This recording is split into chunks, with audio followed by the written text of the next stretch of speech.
What's up, guys? It's your host Spartanic Arts DxD back with another high school DxD related video.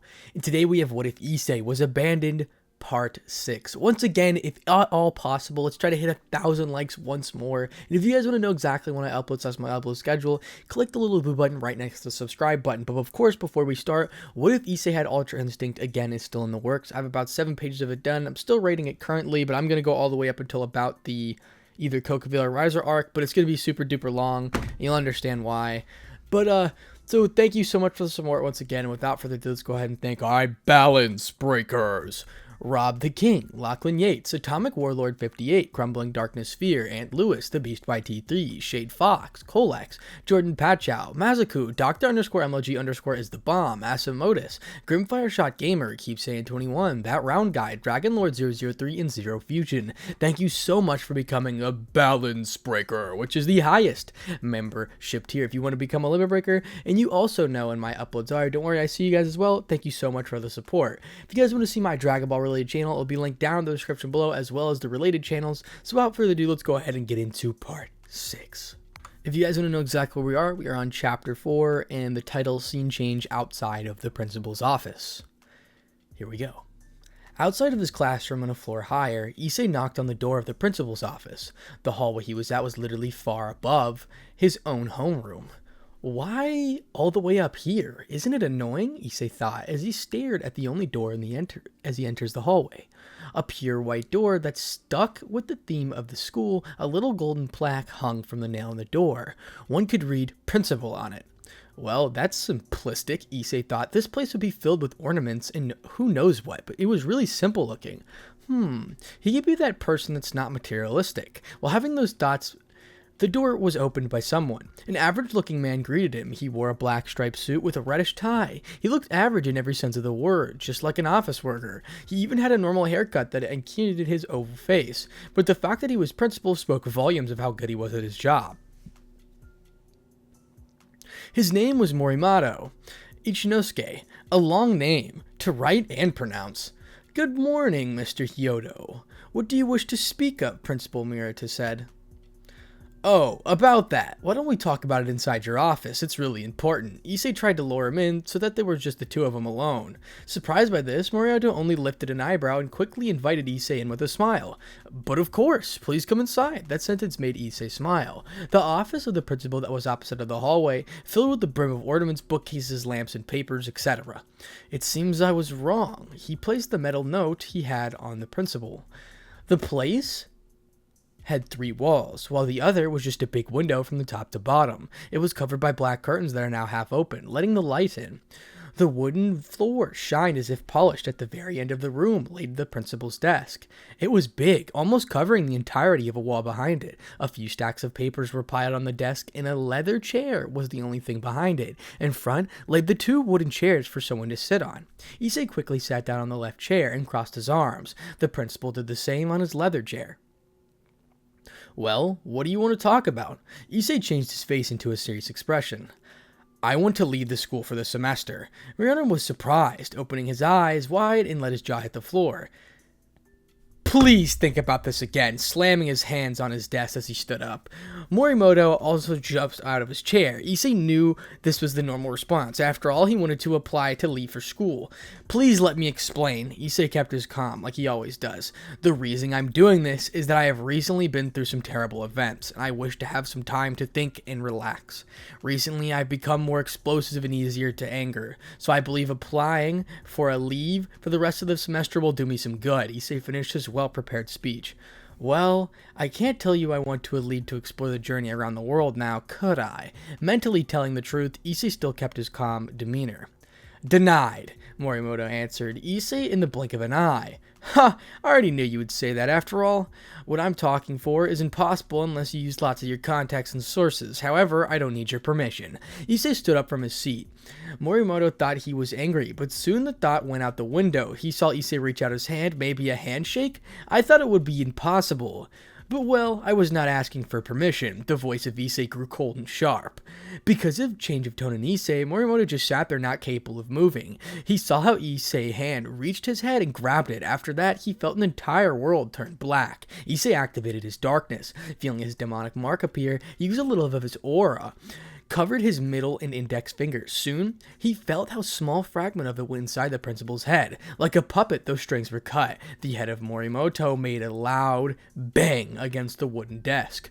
Good thing he fainted. Issei was startled when he saw Morimoto's eyes lose their light. He thought at the beginning he fucked up, and like a bird he would also explode, but he was proved wrong. Ha! He sighed in relief. He then did this thing after a couple of minutes. He ordered his darkness to wake him up. The principal woke up, light magically returning to his eyes. "Principal, are you okay? You just felt lightheaded and lost consciousness there for a little moment," Issei explained to the principal. "Recently, I haven't felt like that in the past. Forgive my rudeness. About your request, I'll do it, so there's no need for you to worry. By tomorrow, everything will be done. So after today, there's no need for you to come to school. Only after the semester has ended, you should come back." Issei silently nodded and stood up from the chair. He walked over to the principal and extended his hand, waiting for a handshake. "I'm grateful. Thanks for understanding, Principal. I will take my leave. Please finish it as soon as possible." Issei shook the principal's hand and left the office. He finally finished everything he needed to do. Now, he only needed to finish his knowledge gathering and training. Then, he could leave. Finally, everything's done. I can take a while for this break. I'm glad my darkness is only subconscious control and not pure control. That way it would seem the idea was approved by him and not forced. Make it harder to undo. Issei thought inside his head. Closing the door, he went out of the office, leaving the principal to his New York as he placed his utmost priority. Issei walked through the hallway and reached the staircase. He was debating whether to leave right now or continue his day. Soon the toughest decision he ever had was made. Since it's my last day here, why not spend it in Co? I want things to be done right, and leaving now would make me have a bad mouth taste. Issei finished his debate and went down the stairs. Reaching the floor of his homeroom was that he slowly walked towards his classroom with his hands in his pockets, not caring about anything. "Let's do this." The pride of Issei spoke up again.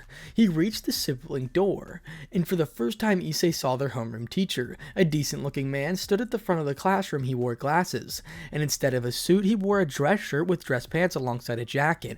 All the get-up except for the jacket was the navy blue in color. The jacket was brown, creating a good contrast. He was rather tall, 1 meter, 83 centimeters in height, but he didn't look fit. He wore brown formal boots, reaching the ankle and completing his outfit. He looked at Issei, practically roared, "Issei Hyodo, you're late!" obviously trying to intimidate him. "Even if Ophisis wasn't able to scare me, much less you," a small smirk adorned his face. The sensei saw this, and because of anger, a vein of his forehead popped out. "More respect! You should arrive on time. If not," he was abruptly interrupted. "If you want to scold me about something, then you should also fulfill it. If I'm not wrong, you were also late," Issei replied in a deadly calm and cold tone, making the teacher feel a chill running through his spine. "Issei Hyodo, you should respect your superiors." Issei was tired of this, so while closing the door in shock of his classmates, he once again spoke up in a frigid tone that made everyone feel goosebumps. It was the same tone he used when he talked to the two women a little while ago. "I don't give my respect. My respect is earned, and a merely substitute teacher that entered a couple of months ago because of pure luck hasn't done anything to earn my respect," Issei told the sensei, as his eyes turned icy and razor sharp. The substitute of Ross Visa couldn't retort to anything, whether because of her anger or fear, no one knew. Issei walked towards a spot beside the window and sat there like nothing had happened. Everyone was surprised by the comment he just did. They never thought the goofy, perverted boy would still be ruthless with his words. The young Drake ignored that and just took out his book. Wishing to finish it before break started, he leaned back on his chair and rested both of his feet on the desk, uncaring about what the others would say about him. Class started after a while. The sensei completely dismissed Issei as if he didn't exist. Of course, Issei did the same. Classes soon went by without any incident, something Issei was grateful for. When the first break arrived, Issei stood up from his seat. Since the sensei didn't do something else to him, he was able to finish his book without a problem. His fate was expressionless, but his mind was a different story. Damn, I knew this story was good, but never would I ever thought it'd be that good. Like a kid, he screamed inside of his head. If someone saw this attitude, they would be surprised. The former cold and sharp Issei was now back into being kind and warm. He walked outside of the classroom. Afterwards, he went towards the stairs, and as soon as he reached the bottom level of the building, he walked out of the building and went to go get some food from the cafeteria. It was just a small walk away in a separate building. Whatever they had was enough to satisfy him. I wonder what my last meal at school would be. He reached the cafeteria and walked across the double-sided glass doors, but when he saw, it made him tilt his head in confusion. Just as he walked inside, the noisy cafeteria quieted down. Everyone, male or female, turned their heads and practically drilled their holes with their stares. So rumors already spread about me, huh? That's quick. He was also surprised at the speed which the rumors flew at. "What are you looking at?" he said with a keen tone of voice that sent shivers down their spine. They all quickly turned around. Issei just scoffed loudly at them and went down to the cashier to pay for his food. He paid for the plate of curry. Although the food was Indian, the Japanese version of it isn't far behind it. He grabbed his plate and went towards an empty table at almost the corner of the place. He sat down and started to eat. The discreet looks of the students didn't go unnoticed by him, but he decided to ignore them. He swiftly ate his food, but he didn't want to be found out by anyone. During this period of the day, they came here frequently. But it seemed that too much luck was on his side during these days. He sensed something that could turn to look at the entrance of the cafeteria. There, he saw 3 people.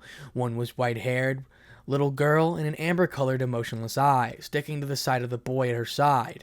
The other girl was blonde, with twin tails that turned into rolls at their ends. She had deep blue eyes and rather busty figure for her age, like Konako. She also wore Co-Academy uniform. She was also trying to hug the side of the boy, but every attempt she made was stopped by Konako.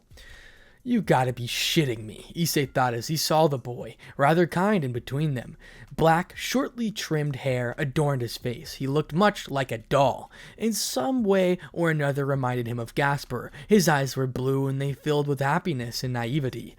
He looked skinny and fragile. Clearly he didn't do any kind of exercise. He also wore similar school uniform as the other 2, but because of the skinny figure he had, it made the uniform look wobbly in size and too big for him. It didn't exactly fit him either. However, Issei felt something off from the boy, something he was familiar with. A sacred gear? And the aura he's admitting. It seems he's already awoken. It seemed this guy isn't quite normal, Issei thought. Feeling intrigued, he scanned his body, trying to figure out more about the little boy. He was amused when he felt rather decent magical reserves for a human, that is.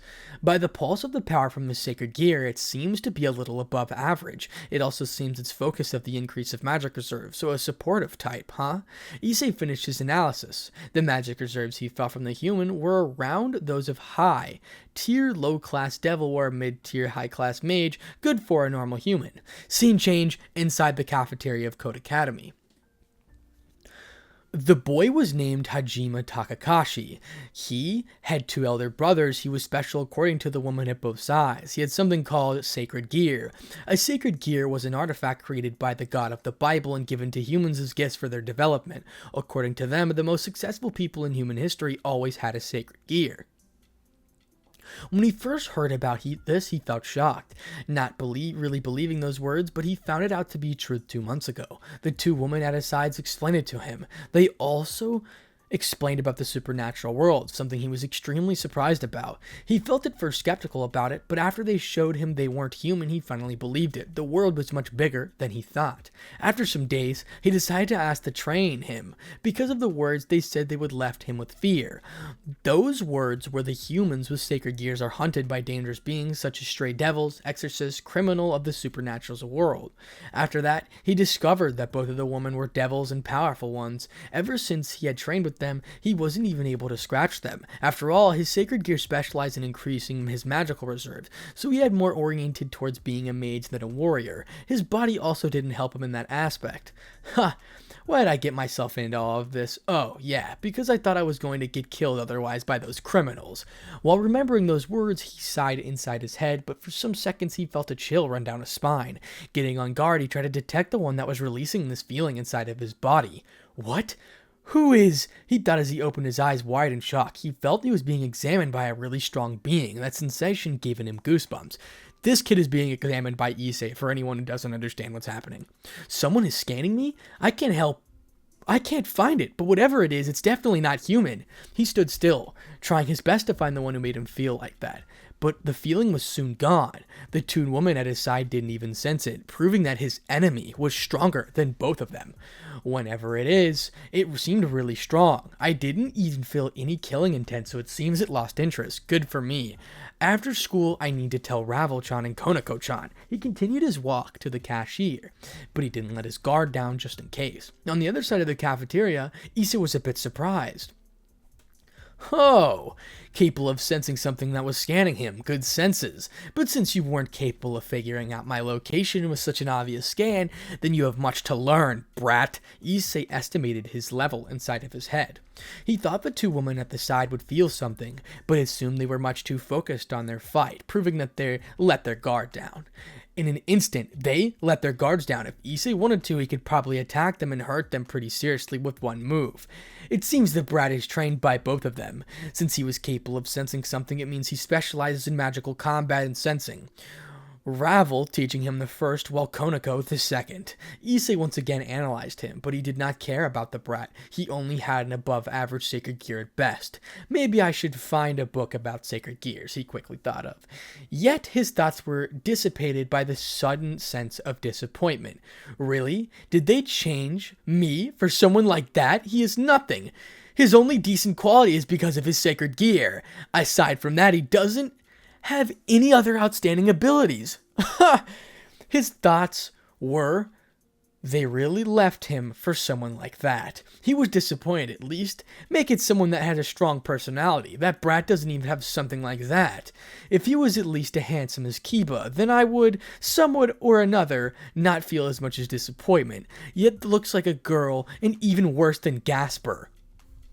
Finishing his monologue, Issei left the cafeteria. He still had some classes left. The bell rang as walking up to the stairs. He was the first to reach the classroom. He just sat down with a rather bored look on his face, waiting for the classroom to be full. The peace and quiet only lasted that long. Voices soon were heard, but since he did not care about it, he only waited patiently there. After what felt like an eternity, he saw how the classroom was getting filled. Moments later, a different sensei appeared, this one on time. Is it that hard for someone to reach the class on time? At least his sensei actually made it on time. He remembered the cocky teacher from the morning lecture.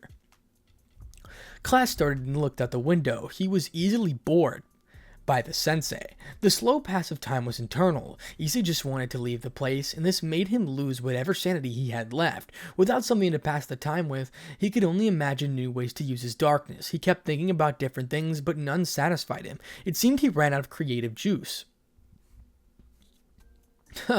It seems I need to wait for my start of my journey for me to become stronger. Without the necessary experience, then it's useless to imagine other things, but by the looks of it, seems like another trait of my darkness is to accomplish anything I think of within certain limits. And of course, through a lot of effort. Issei continued his monologue, but he was cut off by the thoughts by a beautiful sound of the bell. He grabbed his stuff, threw it inside his bag, and he left. He was finally free. He went down the stairs. As a flash of lightning, he went through the main door. Leaving the school building, he saw how many students weren't crossing the main gate. Maybe they were talking with their friends or something? He walked with a slow pace, this being the last time he was going to be here for at least a long time. He turned around to look at his school, but another big structure piqued his interest. The Occult Research Club. He looked at the building in the shape of an old mansion inside the pseudo forest of the academy. He could see rather old trees on it, facade covering the broken parts of it. Weeds and flowers ran up it, giving it a creepy look. The sun, with an orange tint, painted the walls with a reddish tone, and parts of the wooden frames of the windows looked decayed, about to fall off. The big, rusty iron gate at its entrance was wide open. It seems something has gone on here. Should I go? The young Drake thought of his possibilities of being found out. He could use his darkness to cover his body, then erase his presence. Since he didn't have the boosted gear, his magical presence also changed. So, even if he was found out, they wouldn't know it was him.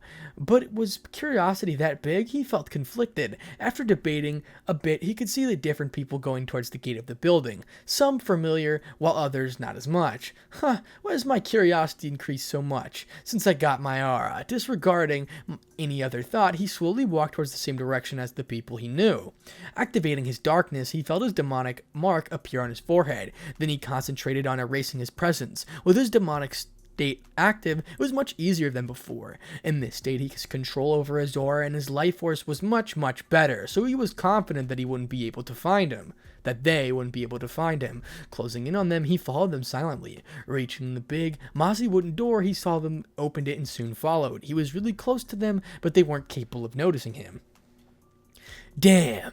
If I was capable of transporting myself, even if it can't be used during battle, it would still be much too useful. Issei thought about that as he added another to-do list of experiments with darkness. He already had quite a few. He followed them to the second floor. As they reached the door where he knew the office of the club was, he moved inwards. Before they could close the door, he covered his hands with darkness, covering his left arm on his eternity and giving a really odd-looking claw. This being a project he was working on for since the last week as an increase of range and power when fighting in close quarters. He stuck his enlarged index finger in the gap between the door, and thanks to his strength on his hand, the door didn't move.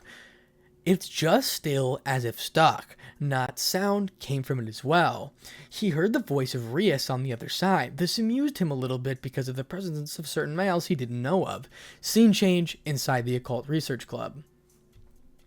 Now, on the ORC, the entire Gremory Parage was there except the exception of Issei, Gasper, and Rosvisa. Irina and Rabble were here as well, but the most surprising guests were the 5 male figures that stood at the side, all being current love interests of the girls. The first one was tall. He had blonde hair reached to his shoulders in a rather fit image. He appeared to be in his early 20s and was wearing a blue polo shirt with blue jeans and black sneakers. His name was Renji Minamoto, president of the XXXX facility in College Division. The second and third looked most familiar, but they also seemed the opposite to one another. Both had black hair, but the former had it tied into a ponytail that fell down his back only to reach his upper back. The other one also had the same black hair, but it was really messy, with many bangs covering his face. Both of them wore Co-Academy uniform and looked quite familiar. They looked young, around 18, and a delicate face that had them appearance of young boys. This former had blue eyes, while the later black. Other than that, they looked practically on the same to another one. They were Ryuto and Soji Takahashi, brothers by blood, and both of them were elder brothers of a young one. The one was named Hajima, also sharing the same, at least of the both of them. He was also present in the room. On the right side of his brothers, behind the largest couch on the room, the fifth one had blonde hair that was also mixed with brown, making him a real foreigner-like hair overall appearance. He had blue eyes that were gentle but a hint of smugness. He, as the 3 brothers, wore the Co-Academy uniform with a pair of black dress shoes. His name was Ken Mishima. The 5 of them stood behind a couch because of the orders of Rias. Soon she spoke up. Well, I'm grateful that everyone made it. I have an important news for all. She talked with a calm tone. According to my brother, a world-class rating game will be held in the next couple of months, around 3 or 4. The date hasn't been specified yet. Rias talked while looking at her Parage, Ravel, and Irina. It means that any being of supernatural world can participate in it. Humans, devils, angels, fallen, and gods. Anyone can participate, as long as they sign themselves in before the last day. Rias dropped the bomb, making her Parage, Ravel, and Irina open their mouths and eyes, but the 5 men didn't understand. They were kind of new to this. Rias, are you saying that gods can participate in this as well as other races? Kiba asked her, dumbfounded by the new information. She just nodded her head. Yes, that's correct. That's correct, Kiba. Everything can participate. Clarifying, Rias looked at her knight, but seeing the expressions of the 5 men that couldn't understand, she decided to explain it to them. A raiding game is usually a game of devils in which they fight with their parages for fame and glory. The raiding game were made to satisfy the ego of devils to prove which Paraz is stronger. She began her explanation. In the beginning, they fought against each other, saying, my pawn is stronger or my rook is stronger, and because of the circumstance, the rating games were created. Rias talked about the rating games making the 5 men nod their heads. Then Akeno continued. For the first time since the beginning of the rating games, a world-class rating game will be held, one in which anyone can participate. We are telling you this because since now you all now belong to the supernatural, you would be scouted by someone to be part of their teams. Akeno finished the explanation while adding a bit of information. The 5 of them were surprised. Never they ever thought something like this would happen. Yes, since all 5 of you poses sacred gears, others will start moving. After all, battle-oriented sacred gears are rare. Rias explained to them again. Reggie asked while crossing his arms, battle-oriented? Akeno answered instead of Rias. Yes, sacred gears have classifications, whether battle-oriented or not battle-oriented. You have 5 battle-oriented ones, and because of that, someone will try to get you. Her words shocked them. Reggie, although you knew that the supernatural world existed thanks to your parents, you still did not know enough about it. Akeno looked at his lover and giggled. Reggie was pure-born human, but both of his parents were high-class mages and around mid-class devils. In terms of power, so they explained, since he was little, he had a supernatural existed. However, since they didn't know much about it, and only very simple information was given to him, he was not informed as Rias' Paraj. That gap of knowledge was slowly being filled by Rias and Akeno. The rest of the men were also purely born humans, but with sacred gears. Ken liked spearmanship since small, so he knew a lot of martial arts to help him during a fight. Soji, like Zenobia and Kiba, practiced with swords, but he wasn't very talented at it. Above average was Kiba's guess. Reggie practiced karate since small, that thanks to his parents since they owned a dojo and was quite good at it. The rest didn't know a single martial art, so they were just being trained by the girls from scratch. Rias, what about Gasper and Issei? Kiba asked her, managing to get a surprised looks of certain girls.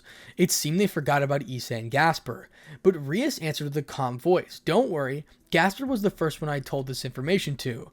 But since he doesn't want her to be alone, he's still at the hospital. And Issei, I spoke to him a few days ago. He is already training. She explained to them with a tone filled with pride in the mention of her pawn. Issei?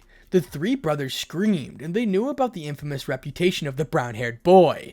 Issei Hyodo? He's with you guys? Soji screamed his question. Yes, Issei is the spoil pawn of Rias Gremory's Paraj, Kiba answered back. That pervert? Ryoto spoke, this time his voice killed with disbelief and a bit of anger. Hajime only stood there frozen in shock. What can a pervert do? He can't do anything right. He's worthless and doesn't have any redeeming quality. A really stupid guy that has been threatened with expulsion for far too many times to count, Soji spoke again, making Kiba crack his knuckles in anger. Issei is the possessor of the boosted gear and has fought many different beings that appeared only in legends.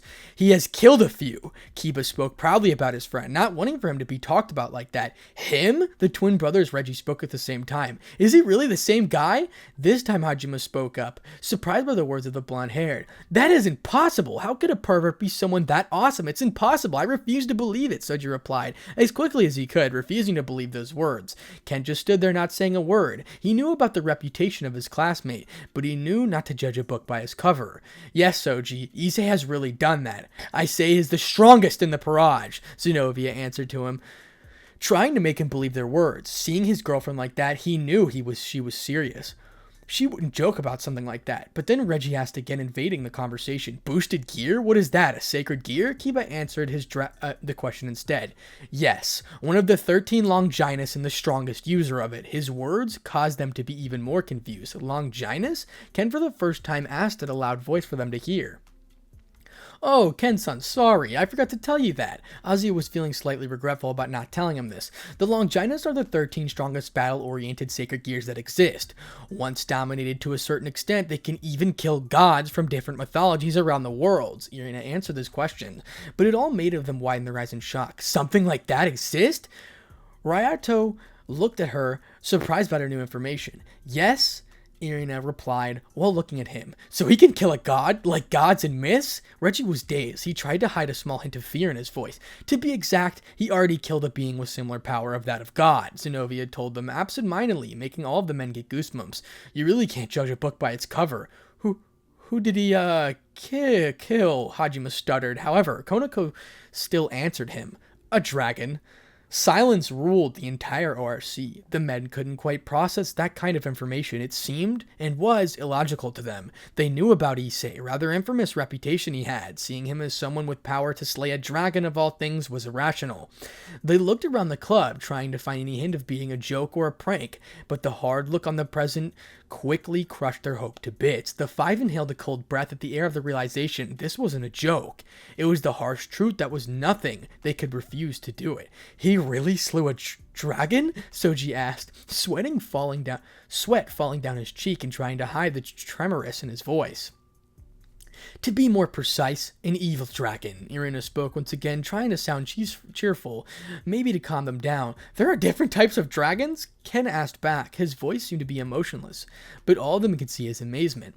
Yes, they are divided like any other race, but after a certain unknown threshold is reached, they evolve. Akeno decided to answer this question, but was confused as well. She didn't understand much about dragons, a race full of mysteries. There are dragons from low, mid, high class. Dragons that reach ultimate class are basically unheard of in the supernatural globe in history. So, there's no ultimate class dragon. Rias decided to intervene and continued the explanation.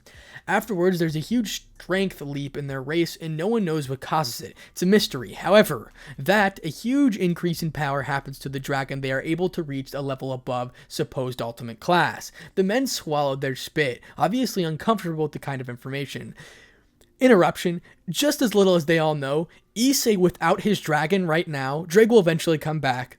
With his darkness alone, already can slap ultimate class beings like it's nothing. He could probably kill Sirzac if he wanted to, just for reference, with his darkness. So this is basically his base form.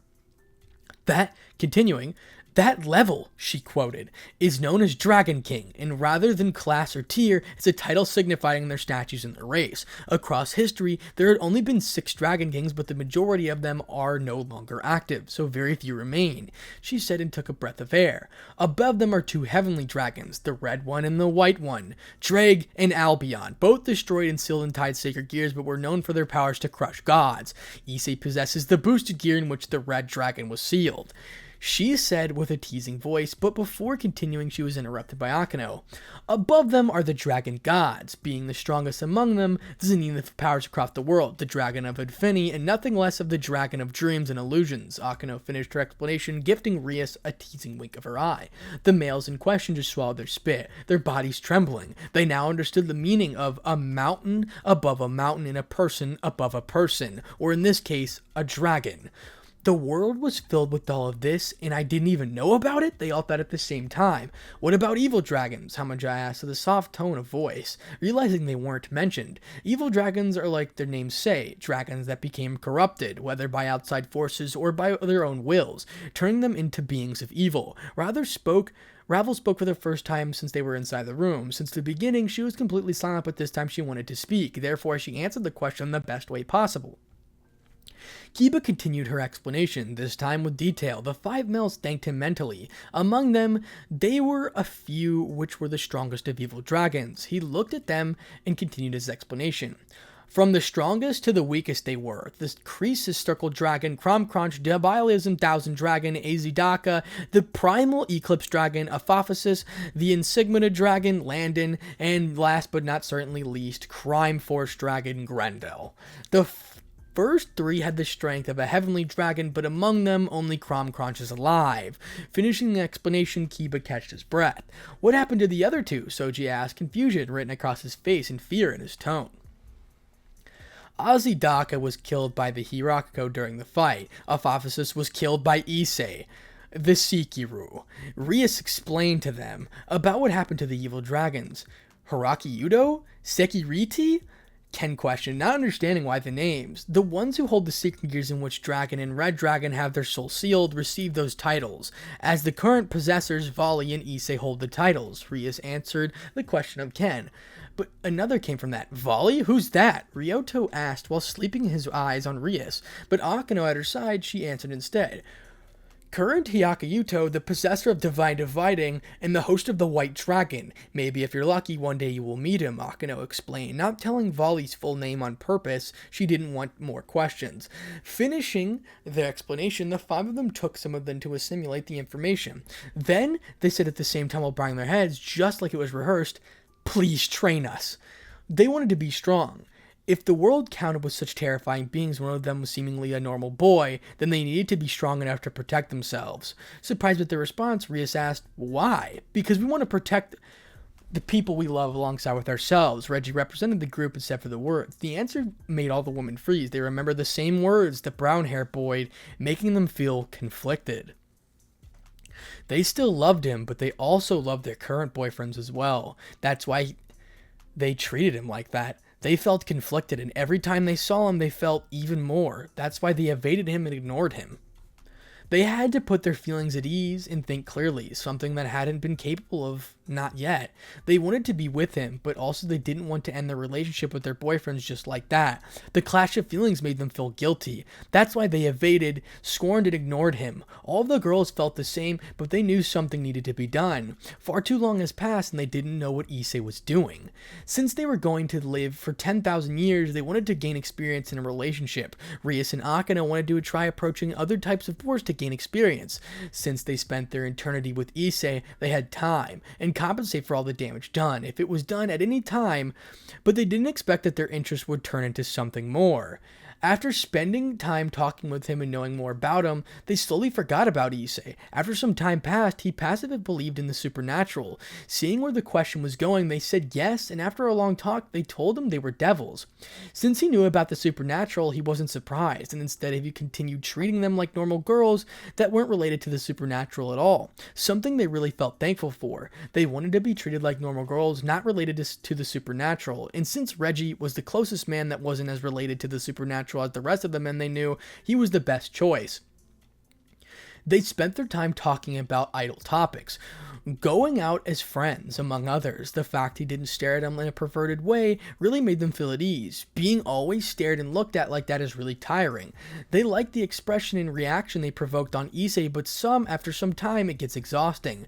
Time went by and they started to forget about Issei, replacing him with which was their role model and ideal man when they were kids. Tall, good-looking, confident, and the dreams of any young girl. The reason they tried to get closer to their said senpai was that they didn't understand the male mind. After all, they didn't have any male acquaintances their age. So they started to get more involved with those males in college, but soon they met him with an excuse that maybe in the future they will be able to understand Issei better, since understanding him would be a key piece for them to get even closer to Issei. Wow, what a stupid fucking reason, right guys? Sorry, let me just go ahead and continue. The other girls, seeing this, asked them why. When they heard their answers, they were surprised. In their minds, this was a good idea. If they are capable of understanding what other men thought of, then understanding Issei will be easier and their relationship will be closer. But they started to fall in love with the guys they close to understand. They even dismissed Issei, forgetting everything that he did for them, even being cruel so that they didn't stop their plans. Once their relationships were over, they will get even closer to Issei and cross the line. Yet because of their selfishness and egoism, they truly didn't know much about how Issei was suffering. Because of their lack of trust themselves into getting closer to him and lack of an experience in relationships, they made certain choices that unknowingly affected Issei in a terrible way. Because they were lost in their heads, they started to compare Issei with them, seeing his faults like a living being, and soon after they started to badmouth him behind his back, scorning him, insulting him, ignoring him. Those words were spoken without thinking, yet they believed it was just the truth. After their inner thoughts appeared, they remained silent for some time, but then Rias answered them, "Sure, we'll train you, but it needs to be the next week. We are actually quite busy and need to finish everything before concentrating on the game." They felt happy. There was a way for them to protect themselves. They had to take the chance. "Thank you," they said again at the same time. Although recently they have been in trouble with their relationship, but they could fix it. Reggie was focusing on his work completely, not wasting a single minute with both Rias and Akane, and when he had free time he wasted with his friends, since they were really spoiled women, and always ordered him to say wherever he was and with who. Sometimes he snapped and yelled at them to stop bothering him, creating friction between them. Soji was completely focused on sports. He played tennis and practiced his swordsmanship, was rather close to Kamino Aibi. That, alongside him, only focusing on his tennis and sword practice made him tight on time, so he set Zenobia aside and temporarily focused on the sports. For her, it seemed that she was replaced by a new advisor of the tennis club, Kiyomo Abi, so sometimes arguments started. Ryoto and Irino were good enough. She was really energetic, something he liked, but sometimes he just felt like he just ignored her, causing her to be furious. But because of her energetic self, she was sometimes even jumpier than before. And that exhausted him a lot. The woman just had too much energy sometimes. Hajime was always in the middle of the fights between Konako and Ravel, making him feel awkward. Sometimes he felt as if he was treated as a toy, but he hoped it was just his imagination. Since he trained them, he wasn't as bad as the others, but sometimes arguments started in their training escalated into insults and fights, making him feel tired. The only thing is that since these two women would always fight for something dumb, Ken and Azia were the second better ones, but because Ken was a man of few words and Azia was timid, sometimes they wouldn't speak for hours, making Azia tear-eyed, thinking that she was boring and he didn't like her when she was with him. Something he didn't like about her was that she was always cried for something. She was kind, but she didn't have the courage for anything, at least in his eyes, like a small animal always wanting to be protected. So this opportunity for training alongside them would help with their relationships, well, they hoped. From the next week onwards, they would try their best, both at becoming stronger and also improving their relationship.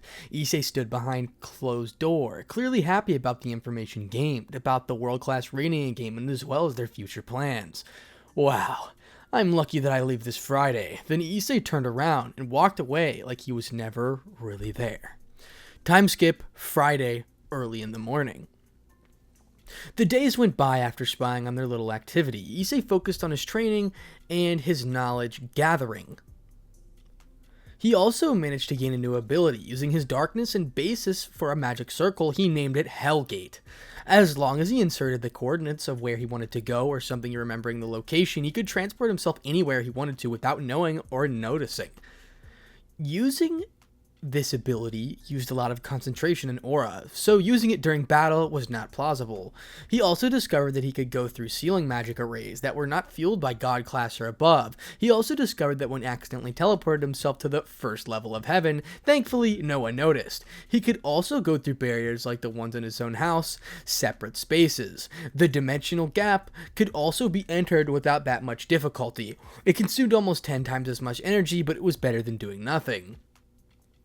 He tried it once before he remembered where the Gogamag was inside the dimensional gap, so he transported himself there. He almost lost his way inside the damn labyrinth of a place. Thankfully, he quickly activated his Hellgate and again got out of the place. As long as he gave it sufficient amount of aura, in other words, his magic power, then he could go anywhere. Of course, only if he knew the exact coordinates or he already visited the place. So, were a few restrictions. He also finished reading about Hinduism and the Norse. He was also made by the stories of the Northern mythology that he wanted to ask Ross Visa about them, but no news were heard from her. A pity. Maybe for next time, Issei thought as he walked out of his house. Today was the day he needed to pick his clothing back at Late Night Saviors. He was rather excited about how the clothes actually ended up. He closed the door behind him and walked out of his home. Seeing the big, rather round mall, he approached it. Afterwards, he went up the escalators and towards the right. Right where the right wing was located. He walked all the way back. It was 9 a.m. Many stores hadn't opened yet, but he believed the store should be open. Reaching the end, he saw the handwritten neon sign and single door. He walked past towards it and through the door, and he found himself in front of the woman he talked with during the last time he was here. The woman noticed him and looked at him, smiling elegantly. "Welcome back, Mr. Issei. Since morning we expected your arrival, so if you want, please follow me." The woman once again spoke her solitary, mature voice, making Issei sweat a bit. Damn, if I had any less self-control, I would be drooling over her. Issei thought as he remembered the last visit to this place. "Then I will follow you. Thanks for a lot for everything until now." Mixing his sharp voice and warm tone, he made the married woman blush slightly. She bit her lips. "I really like the way he speaks with that tone." She turned around and walked away. Issei took the hint and followed after her. Reaching the back door once again, he walked it through the simple-looking stairs. Soon, he saw the dark-colored wooden door and the woman opening it. "My husband is waiting inside." He also saw the clothes already finished. Issei walked inwards and once again saw the studio, but this time it looked much more messy. Papers were spread all over the floor, making another carpet. He could also see a couple of pens stuck to the wall on his right-hand side, clearly thrown as a sign of frustration. The dark blue-haired man was sitting without moving on his chair. Eye bags could clearly be seen on his face. His hair was also really messy, just like bed hair. His dress shirt was buttoned the wrong way, making the one side longer than the other. His eyes were closed, but as soon as he heard the door open, he opened them. Bam! Falling down as he tried to stand up, he screamed, "Mr. Issei!" Picking himself up and grabbing the corner of his desk, the man practically screamed at him, making the woman behind him giggle at the sight. "Mr. Genji, good to see you. Sorry that amount such a work was burdened on you with such little time," Issei spoke to him, a small amount of regret in his voice. "Nonsense, don't worry about it. For me, it was just a good project. Not any day someone comes in and has a project of that magnitude." Genji dismissed the subject. He wasn't angered by it. "Oh, darling, why don't you show him his clothes? I bet he's eager to know how they ended up." The woman proposed to her husband, making him blush a bit. However, he understood what she meant and nodded his head. "Yes, please follow me to the next room." Genji spoke as he walked towards the door and opened it. "It's just beside us." Leaving the room, Issei followed right behind him, the beauty following both of them, a gentle smile clearly stitched on her face. "Please be cool. Please be cool," Issei frankly chanted inside his head, just like mantra. Opening the door, Genji quickly walked in. A mannequin was in the center of the room. A complete set of clothing was donned on it. Seeing this, Issei opened his eyes wide. The first thing he noticed was a trench coat reaching past the knees of his mannequin. It was an Oxford gray in color and held no zippers nor buttons. The only thing making it stay in place was a white string that came out of a pair of eyelets at the base of the neck. The string was tied up in a knot at the center of the neck. The rest of the eyelets, used for buttons, were stitched up in a weird, rather opaque red in color. At both sides of the coat, there were pockets, making it look useful. Surprised by the looks of the coat, he saw the pants and shirt. He saw a pair of form-fitting inky black pants and shirt. They looked rather simple without any other designs, but he loved how simple they looked. The pants looked tough and had rough texture on them, contrasting with rather smooth texture of the shirt. But even those differences, they looked exactly the same, in color and tone, like it was a single piece of clothing and not two.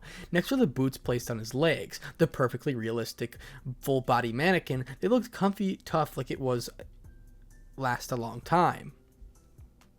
They were a dark brown in color, as dark as his hair. They reached just below his knees of the mannequin, and if one could be bent on the upper part of them to be more comfortable. They had no laces, and instead, some opaque red designs were on their place. The designs were just zigzag lines that came from the top of the boots, ending right at the ankle part of the boots. The sole was inky black in color. The whole outfit looked perfectly harmonious, and in the eyes of Issei, which were now like stars, the whole thing could look really good. "Damn. It's so fucking awesome. I definitely will look really good in these clothes," Issei thought of the young Drake as he couldn't take his eye off the outfit. That is how the outfit ended up. Genji spoke, breaking his train of thought. A smile of pride dotted on his face. "They became much better than I expected." Genji started his explanation. The beauty quickly made her way to his side, maybe as a sign of support. "They are made with a new material that is still on its experimental phase. Any form of blunt impact will make the clothing instantaneously harden. Whether it's a punch, gunshot, a stab from a pointy object, or even an explosion, the clothing will harden instantly, migrating the damage.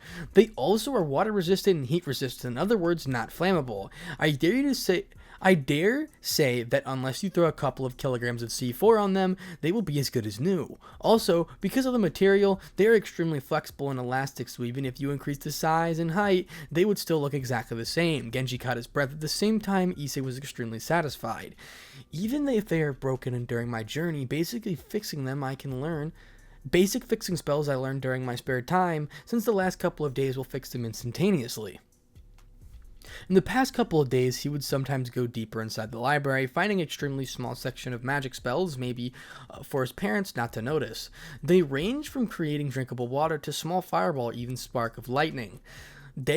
There were a spell that helped you in understanding other languages, but since he no longer was a devil, this would prove useful. Genji continued his explanation, but because of the same material, their weight was also increased. The whole thing that may be around 15 to 20 kilos. Even though they look light, they certainly aren't. Genji finished his explanation, satisfaction filling his face. This was one of the best outfits he ever created, a top 10 without a doubt. "Darling, let's leave him alone so that he tries on his new clothes." The odd-eyed beauty spoke, getting a nod from her husband. They turned around and closed the door. As soon as Issei left, Issei took his clothes off, which were the same as last time he came here. He threw them aside. A couple of minutes, the door of the room was opened and a dark brown-haired man made its appearance. The clothing suited him in every sense. His hairstyle accumulated the sharp and cold features of his face. His black and red eyes looked sharp and keen, making him have the appearance of a bad boy, even that of a rogue. Because during the past days he trained pretty much all the time, so he didn't look as skinny as before. After a couple of more weeks, less than a month, he would be closer to his former physical appearance. The married couple looked at him. The clothing suited him perfectly, and the style he had was that of a bad boy. Certainly he will attract many girls. The couple had different thoughts, while Genji only looked at the clothing satisfying his ego. The woman thought differently. Damn, he looks really good. Like that, any woman will feel attracted to him. Never would I ever expected that he looked so different with the right clothing. The woman looked so surprised. Even her expression changed. A young man like that walking on the streets will gather a lot of attention. Thank you so much for the work. I love how the clothes turned out. In the future, I'll definitely come back. Issei spoke with a satisfied and happy tone, something rare of him to show to others. He walked closer, ignoring the blush of the woman, and extended his hand to Genji. You did an excellent job. You have my gratitude, Issei told him as he completed the handshake. The pleasure was mine. Come back again if you have another crazy order like that one, Genji smiled. Ha, but of course, Issei laughed and stopped the handshake. I already know the exit, so there's no need to accompany me. I need to leave for my trip. I'm rather late, Issei said as he walked towards the stairs. Where are you going? The woman asked curiously. She tilted her head to side to making her seem extremely cute. Issei turned back and said, my first stop is Kito. After that, I'm not sure. Anyway, have a good day and let's see each other another time. Issei finished answering the question and walked away. Soon he left the couple's view. Why was he in such a hurry? It seemed weird, the woman asked her husband. He was thoughtful. He didn't know why, but it seemed odd. I do not know. Maybe something happened to him like in town that forced him to leave. He stated his theory. The black-haired beauty only nodded her head. Maybe this will remain as a mystery until the end. Scene change, the street. Issei stepped out of the store. Since he didn't want to carry his old clothes, he made a hell gate and in the store transferred them back to home. After that, he hurriedly left the mall. Because it was still early in the morning, not even at noon, and students were still at school. Not many clients were seen, but a few ones that were actually in the mall turned to look at Issei. The older women blushed till their faces were bright red. The married ones were no exception. The men only looked at him with anger. Issei wasn't entirely sure why. After leaving the mall and reaching the street, Issei did his best to ignore the looks he received from everyone. Even inside of his head, he had no thoughts. Slowly walking down in the streets in his hand in his pockets of his new trench coat, he quickly saw a big building with the shape of a mansion at the distance. Quite easy to find my home, he said with a slightly happy voice. He was in a great mood. Ha! Issei exhaled as he walked by. Everything seemed great. Since the suicide attempt, he was already against time, but now he seemed relaxed. Finally, some peace for him. Continuing his walking, he stared at the bright, clear blue sky, closing his eyes as he felt the wind breeze against his face. Finally, I'm done. Issei was satisfied with how things ended up. He's already had everything he needed. His training was also good, and just coming before to the mall, he finished reading the entire mythology section of the library. All of those books in a week. He felt extremely proud. Of course, the many sleepless nights were tough, but with a will like his, anything was possible. Reaching the block of his mansion practically owned, he arrived at the gate. At the gate already being opened, he walked inside. The big golden main door made its appearance, making Issei laugh in silence. Clink. He opened the door with his keys and walked upwards. Approaching the third floor, Issei momentarily stopped and looked around. A certain feeling of eagerness accompanied him. He stepped closer to his door and opened it up. His old clothing laid in his bed. Issei stepped closer, grabbed and folded them. Then he put them back into his dresser. Everything he needed was on him. Since he was going to use his darkness to make travels easier, no documents were on him. He left his keys and phone. Since he didn't want to be traced, he placed both of them inside the pants and he wore just before changing his outfit. He then looked around his room. Ha! The longest sigh he ever released came out of his mouth. Then, near his bedside, he saw a picture of himself alongside his parents when he was younger, when he graduated from middle school. Looking straight at the picture, he began talking. I'll be going on a trip, so don't come looking for me. I do this because I want to be free and see the world. His voice was melodic. Drake is still asleep, and it seems it will be a little bit before he awakens. But it will be soon. I just know it. After all, he's my partner. During these few days, Drake wasn't seen. The brown-haired boy knew it would take a bit more for him to come back. I'll come back after a while, so please wait until then. Take care. Issei activated his demon mark, and although he was already in his demonic state, he made the mark visible. He covered his left hand in his darkness and muttered, Hellgate. A ring was formed from his darkness of his hand, soon increasing in diameter and taking the size of a single person. Inside the ring eerie, pitch-black mist, black-shone light, giving its demonic vibe. This was shown how his Hellgate manifested. He already remembered the place he was going at. It was the Kyoto train station, and since Hellgate he had an aspect of being impossible to sense or even notice if he appeared in the middle of crowded places. No one will notice him, or at least he hoped. Well, it's time to go. Maybe we'll see each other later, but who knows? While shrugging his shoulder, Issei turned around and looked straight into his portal. Soon he lifted his head up, filled his chest with pride, and walked towards it. Shortly after, he disappeared like he was never there. And that is the end of Chapter 4. Second Change Wisdom. And that is where we're going to stop for now. My voice is clapped, as you can tell, but thank you so much for the support. It's been absolutely amazing. Oh, that was a little bit of a yawn. My bad. I don't know how long exactly this was. It might have been 55 or 56 minutes. Not exactly sure. Well, you guys will see when I upload it. But yeah, I've been reading like basically hour-long episodes for like daily. So this is honestly, it's kind of a little bit fun for me. So don't be like, oh, don't overweight. It's all good, boys. Don't worry. I'm in training. I'm chilling, bro. I'm feeling great. I'm on this crazy diet that my coach put me on. I eat I eat literally every hour and 30 minutes. I'm not kidding. But so thank you so much for the support. It's been absolutely amazing. Like, I cannot thank you enough. Once again, if there's any possibility we hit 1,000 likes, let it be right now. Remember, thank you to all my balance breakers. Like, seriously, thank you a ton. And if you guys want to see a live stream, just let me know down in the comment section down below with my IRL face and everything like that, because it seems to be that some of you still don't know what I look like. So yeah, that'd be cool. What if Issei had Ultra Instinct? I still am on page 7. I did this video today, so I wasn't writing it. I was doing this video. But so thank you so much for the support. Remember, Dragon Ball what ifs, Goku what ifs in specific are coming soon because, well, you know your boy, this is my favorite character. So thank you so much. Without further ado, remember my Dragon Ball channel is linked down in the description below. So if you want to hit that sub button, go ahead and do me a favor. We are almost at 30K, 300 subs away. So if you haven't already, hit the subscribe button. And without further ado, Spartanic Arts DxD out.